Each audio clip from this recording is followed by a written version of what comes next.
नमस्कार शेतकरी मित्रांनो, राज्यातील शेतकऱ्यांची कर्जमाफी करण्यासाठी राज्य शासनाच्या माध्यमातून अहिल्यादेवी होळकर शेतकरी कर्जमुक्ती योजना 2026 ही योजना आणलेली आहे आणि या योजनेच्या अंतर्गत आता जे कर्जदार शेतकरी जे थकीत आहेत, ज्यांची कर्ज नियमित आहेत, ज्यांनी बँकाकडून अल्पमुदतीची पीक कर्ज घेतलेली आहेत, अशा शेतकऱ्यांना आता बँकांच्या माध्यमातून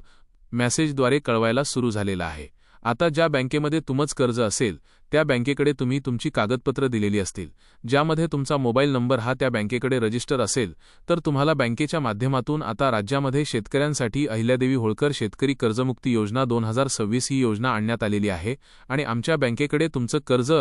आहे, तुम्ही कर्जदार शेतकरी आहात, तुम्ही नियमित कर्जदार शेतकरी जे काही प्रवर्गातील शेतकरी आहात आणि तुमचा कर्जमाफी योजनेमध्ये समावेश करण्यात आलेला आहे। आता याच्या संदर्भातील अधिक माहितीसाठी म्हणजे तुमचं कर्ज खातं एनपी आहे का,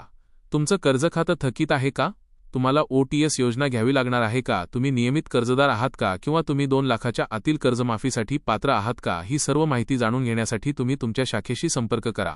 अशा प्रकारे आता या मेसेजद्वारे शेतकऱ्यांना कळवायला सुरू झालेले आहे,